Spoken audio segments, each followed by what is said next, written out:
રાજયોગ છે. રાજયોગનો અર્થ રાજા મહારાજાઓના દ્વારા આચરવામાં આવે એવો અર્થ પણ નથી. પણ રાજયોગનો અર્થ છે એને સંન્યાસી આચરી શકે, ગૃહસ્થ આચરી શકે, કારીગર આચરી શકે, મંત્રી આચરી શકે, વેપારી આચરી શકે, અને કોઈ પણ માણસ આ રસ્તા ઉપર કોઈ પણ ચાલી શકે. એમાં દુઃખ એ છે આખા યોગ સૂત્રની અંદર ખાલી બે વસ્તુઓના ઉપર જ ક્રિયાનો ભાર મૂક્યો છે, આસન અને પ્રાણાયામ. બીજી કોઈ વિધિ નથી. હા, યમ નિયમ છે એનું ફાઉન્ડેશન છે. પછી આ ખેચરી મુદ્રા કરો, નેતિ કરો, ધોતી કરો, બસ્તી કરો, કુંજર ક્રિયા કરો, ફલાણું કરો, ભોંયરામાં બેસો, બિલકુલ કોઈ વાત જ નથી. તમે જોજો કોઈ એવી ચર્ચા જ નથી. દુર્ભાગ્યવશ લોકો આને યોગ સમજી બેઠા. અને મારું એવું માનવું છે કે આ બધું ભયંકર બીમારીના કારણો છે, ભયંકર બીમારીઓના કારણો છે.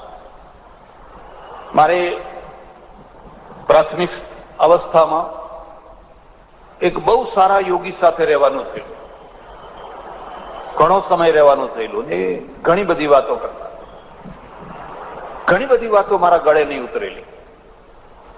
મને થોડી ઘૃણા પણ થઈ ગયેલી. આ માણસ ઠેઠ સુધી પોતાની વાતને પકડી રહ્યા. પાછલી જિંદગીમાં એટલા રોગ થયા, કોઈ ભયંકર ભોગીને ન થયા હોય એટલા રોગ આ માણસને થયા. અને એનું મૂળ કારણ હતું અનનેચરલ પ્રક્રિયાઓને સતત પોતાના શરીરમાં કર્યા કરે. અનનેચરલ પ્રક્રિયાઓ. તમારે નેતિ કરવાની, ધોતી કરવાની કોઈ જરૂર નથી. કુદરતે એવી વ્યવસ્થા કરેલી છે કે તમારા આંતરડા આપોઆપ સાફ થાય. અને જો એમાં કફ જામ્યો હોય કે બીજા કોઈ દૂષણો આવ્યા હોય, પ્રાકૃતિક ચિકિત્સા પ્રમાણે તમે ખોરાક બદલો, આહાર બદલો, પાણી બદલો, ઉપવાસ કરો, બધું ઠીક થઈ જશે. કૂતરાને જુઓ, ગાયને જુઓ, જરાક માંદવું પડે, લાપસી કરીને મૂકો, એ નહીં ખાવાનું. એના આગળ સારામાં સારો ખોરાક મૂકો, એક મોઢું નહીં ભરે. એ ક્યારે ખાશે કે જયારે એને અંદરથી સિગ્નલ મળશે, પછી એ ખાશે ને વાગોડશે. બસ આપણે રખતી નહીં, હવે ગાય સારી થઈ ગઈ.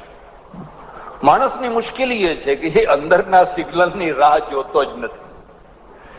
એના બધા સિગ્નલો બહારથી આવે છે. અંદરના સિગ્નલો ગમે એમ વિરુદ્ધ હોય કે ભાઈ હમણાં સ્ટેશન ઉપર ગાડી લાવવા જેવી નથી, એક્સિડન્ટ થાય તો થવા દો, પણ બહારનો સિગ્નલ મળ્યો છે ને, આમાંથી આ ઉપાધિ છે. મેં આવા કેટલાય યોગીઓને જોયા છે, ભયંકર બીમારીઓમાં સડીને ગંધાઈને મર્યા છે. મારો કોઈ દાવો નથી કે હું આવતીકાલે મરીશ તો સારી સ્થિતિમાં મરીશ, એવો કોઈ દાવો નથી. મને કેન્સર થઈ શકે છે, ભયંકર બીમારી થઈ શકે છે, હું બધું સમજુ છું. પણ મને એ વખતે એટલો એક આનંદ હશે કે મેં મારી જાતને છેતરી નથી અને મેં લોકોને છેતર્યા નથી. જે હતું એ લોકોને મેં ચોખ્ખું કહી દીધું છે કે હું કોઈ દિવ્ય સુપરમેન થવાનો નથી, કે સુપરમેન થઈ શકાય નહીં. આપણે મેન થવું છે, ખાલી મેન થવું છે. જે લોકો સુપરમેન થવા નીકળ્યા ને એ લોઅર મેન થઈ ગયા. આપણે ખાલી મેન થવાનું છે. અને મેન થવા માટે શું જરૂરી છે એ જ અહીંયા યોગ સૂત્ર છે. એમાં જ એક પ્રક્રિયા ચાલી રહી છે. એટલે હું તમને ફરીથી એક વાત કહું છું, કદી પણ એવા ચમત્કારો બતાવનારા કે અદભુત વાતો કહેનારા શિબિરોમાં ના જશો.